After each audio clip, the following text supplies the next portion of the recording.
Hello and good morning friends, मैं हूं राजीव मिश्रा, आपका मित्र, आपका शुभ चिंतक। और आज मैं आप लोगों के लिए एक बहुत ही महत्वपूर्ण विषय लेकर आया हूं और ये विषय है मध्य प्रदेश में संविदा कल्चर से जुड़ा हुआ। जी हां, जैसा कि आप जानते हैं कि पूरे मध्य प्रदेश में, जी हां, पूरे मध्य प्रदेश में लगभग 2.5 लाख कर्मचारी संविदा पर काम कर रहे हैं। अर्थात मध्य प्रदेश में 2.5 लाख कर्मचारी और अधिकारी हैं जो संविदा पर काम कर रहे हैं और इन्हें वो फायदे, वो सुविधाएं नहीं मिलती जो शासन के नियमित कर्मचारियों को मिलती हैं।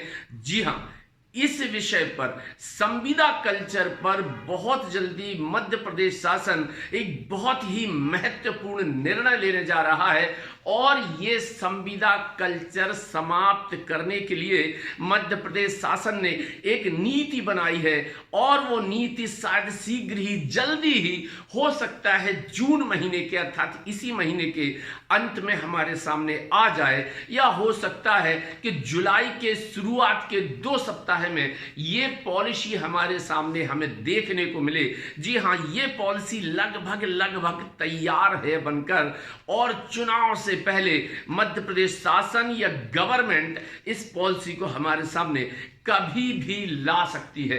और इस पॉलिसी में सीधा उल्लेख किया गया है, सीधा इस बात को रखा गया है मित्रों कि अब मध्य प्रदेश से संविदा कल्चर खत्म होने वाली है और जितने भी संविदा कर्मी हैं, संविदा अधिकारी हैं, उन्हें भी वही लाभ मिलने वाला है जिस प्रकार से शासन के, सरकार के नियमित कर्मचारियों को लाभ मिलता है। जी हां मित्रों, मैं आपको बताना चाहता हूं कि अब सारी सुविधाएं उसी प्रकार की मिलेंगी जिस प्रकार की सुविधाएं सरकार के नियमित कर्मचारियों को मिलती हैं। अभी जो हम देखते हैं कि जो संविदा कर्मी हैं उन्हें वेतन में बहुत ज्यादा अनियमितता है। उनका वेतन जो मिलता है वो नियमित कर्मचारियों की तरह नहीं है, वो उनसे कम है और सामान्यतः नियमित कर्मचारियों के 90% तक मिलता है। लेकिन अब शासन ये सुनिश्चित करने जा रही है कि जो संविदा कर्मी हैं या संविदा अधिकारी हैं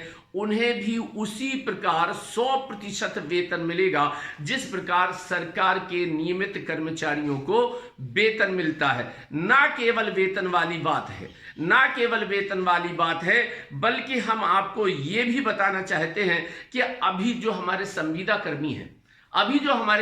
कर्मी हैं, उन्हें वर्ष में एक बार इंक्रीमेंट मिलता था। फिक्स इंक्रीमेंट था कि वर्ष में एक बार उन्हें इतना इंक्रीमेंट मिल जाएगा।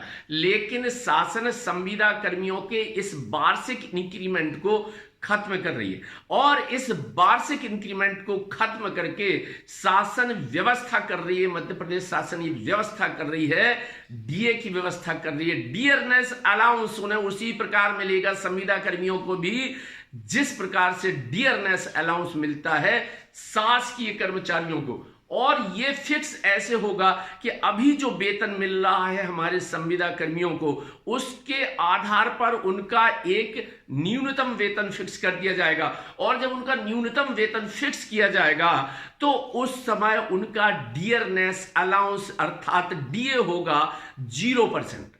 और जैसा कि होता है फिर जब जब डीए बढ़ेगा, जब जब मध्य प्रदेश शासन सरकारी कर्मचारियों का डीए बढ़ाएगी, तब जो संविदा कर्मी हैं उन्हें भी उतना ही डीए मिलेगा, उतना ही डियरनेस अलाउंस मिलेगा जितना कि किसी शासकीय कर्मचारी को प्राप्त होता है। अर्थात हम आपको बता देंगे कि अब आपको बताना चाहते हैं कि अब संविदा कर्मी को भी उसी प्रकार का डियरनेस अलाउंस मिलेगा जिस प्रकार का डियरनेस अलाउंस जो है हमारे किसी सरकारी कर्मचारी को मिलता है। यह व्यवस्था शीघ्र ही मध्य प्रदेश शासन अपनी पॉलिसी में करने वाली है। मैं आपको यह बता दूं कि अभी मध्य प्रदेश शासन ने सीधी भर्ती में जो हमारे संविदा कर्मी हैं उनके लिए 20% का कोटा सुनिश्चित करके रखा हुआ है।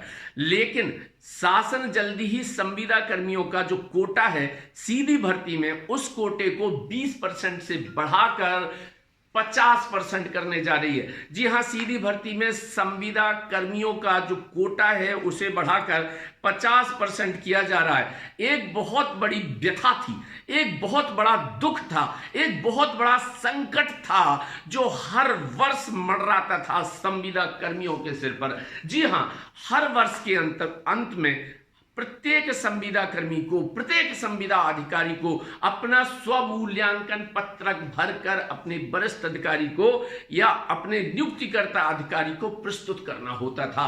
और ये जो है आपका स्वमूल्यांकन पत्रक है, ये बताता था कि हमारा जो वरिष्ठ अधिकारी है या हमारा जो नियुक्तिकर्ता अधिकारी है या जो हमारा स्वमूल्यांकन पत्रक गृहीत अधिकारी है, वो आपकी संविदा बढ़ाएगा या नहीं बढ़ाएगा, ये कुछ फिक्स नहीं था।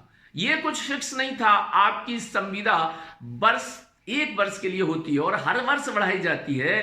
तो वो स्वमूल्यांकन पत्रक के आधार पर यह होता था कि पता नहीं बढ़ेगी या नहीं बढ़ेगी। बड़ा बड़ा दिल में बेचैनी रहती थी, संविदा कर्मियों के दिल में हमेशा ये बेचैनी रहती थी। लेकिन मध्य प्रदेश शासन इसमें अब ये नीति बनाने जा रही है कि ये स्वमूल्यांकन पत्रक जो प्रत्येक संविदा कर्मी को प्रतिवर्ष जमा करना होता था, अब इसको जमा करना जरूरी नहीं होगा। और उनके ऊपर जो एक तलवार लटकती रहती थी कि पता नहीं स्वमूल्यांकन पत्रक के आधार पर हमारी जो संविदा है वो रिन्यू होगी या नहीं होगी। तो अब संविदा कर्मियों को इस बात का बिल्कुल भय नहीं होना चाहिए कि उनकी जो संविदा है वो रिन्यू होने वाली है या नहीं होने वाली है, क्योंकि स्वमूल्यांकन पत्रक का जो सिस्टम था, सरकार ने अपनी पॉलिसी में इस बात को रखा है कि वो स्वमूल्यांकन पत्रक का सिस्टम ही खत्म कर दिया जाए।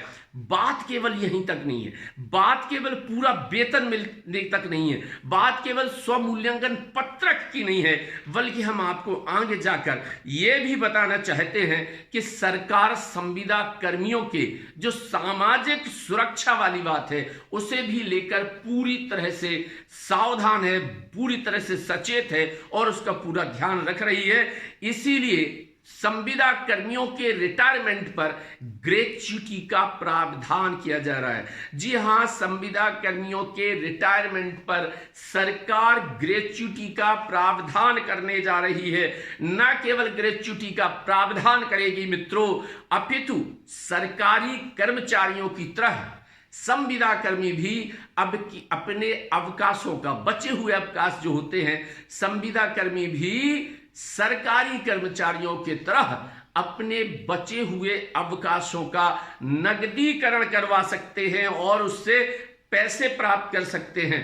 केवल इतनी बात नहीं है, आपको यह भी बता दूं कि सरकार संविदा कर्मियों के लिए जो नया मसौदा, नई नीति लेके आने वाली है, उसमें संविदा कर्मियों के लिए 5 लाख रुपए के स्वास्थ्य बीमा का भी प्रावधान है। जी हां मित्रों 5 लाख रुपए के स्वास्थ्य बीमा का प्रावधान भी है संविदा कर्मियों के लिए। और आपको यह भी बता दूं कि इतने सब के बाद भी अभी जबकि बहुत सारे 2005 के बाद की जिनकी नियुक्तियां हुई हैं उन्हें पेंशन नहीं मिल रही है। अब सरकार संविदा कर्मियों की पेंशन पर भी बहुत ही गंभीरता से विचार कर रही है और हो सकता है कि संविदा कर्मियों के लिए भी पेंशन संबंधी कोई पॉलिसी जल्दी ही जून या जुलाई में जब ये पॉलिसी आएगी तो उसके साथ आ जाए। अभी क्या था, जब ये संविदा सिस्टम शुरू किया तो उस समय यह हुआ कि हर एक विभाग अपने लिए संविदा कर्मियों की नियुक्ति करने लगा और उसके अलग अलग मानक थे, जिससे यह सुनिश्चित नहीं हो पाता था कि कहां पर, किस जिले में या किस विभाग में किस स्तर के कर्मचारी, किस स्तर के अधिकारियों का चयन हो रहा है। इसलिए मध्य प्रदेश शासन संविदा कर्मियों की नई पॉलिसी में एक नया कैडर बनाने पर विचार कर रही है। जी हां, एक नया कैडर बनाने पर विचार कर रही है और इस कैडर को कहेंगे संविदा कैडर। और फिर जब यह संविदा कैडर बन जाएगा मित्रों, तो मैं आपको बताना चाहता हूं कि संविदा कैडर बनने के बाद संविदा कर्मियों की नियुक्ति इस ढंग से विभाग अपने अपने स्तर पर या जिला स्तरीय कार्यालय अपने अपने स्तर पर नहीं कर सकेंगे। इसमें एक प्रावधान और आ रहा है, फिर इसकी जो संविदा कर्मी या संविदा अधिकारियों की नियुक्ति होगी उसकी नियुक्ति कर्मचारी चयन आयोग या इसी प्रकार के किसी अन्य संस्था द्वारा कराए जाने का प्रावधान है। जी हां मित्रों, निश्चित रूप से ये समाचार हमारे समस्त संविदा कर्मी अधिकारी कर्मचारी भाइयों के लिए बहुत ही प्रोत्साहित करने वाला है। और हो भी क्यों ना, हमारे संविदा कर्मी निश्चित रूप से किसी भी सरकारी कर्मचारी से कम काम नहीं करते। काम बराबर करना पड़ता है, मेहनत बराबर करनी पड़ती है, फिर ये अंतर नहीं होना चाहिए सुविधाओं में। और इस बात को ही ध्यान रख के मध्य प्रदेश शासन एक नई पॉलिसी लाने जा रहा है हमारे मध्य प्रदेश के संविदा कर्मी भाइयों के लिए, संविदा कर्मी कर्मचारियों के लिए और संविदा कर्मी अधिकारियों के लिए।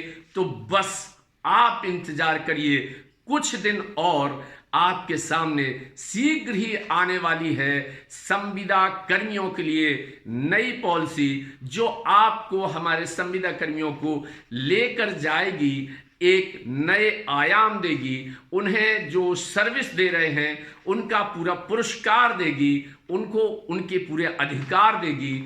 और इन सभी के लिए जो खुशखबरी है, उस खुशखबरी के लिए मैं आप सभी लोगों को बधाइयाँ देता हूँ। आप सभी लोग खुश रहें, प्रसन्न रहें, यूं ही हंसते रहें, मुस्कुराते रहें, ऐसा मेरा सोचना है। नमस्ते, धन्यवाद, थैंक यू।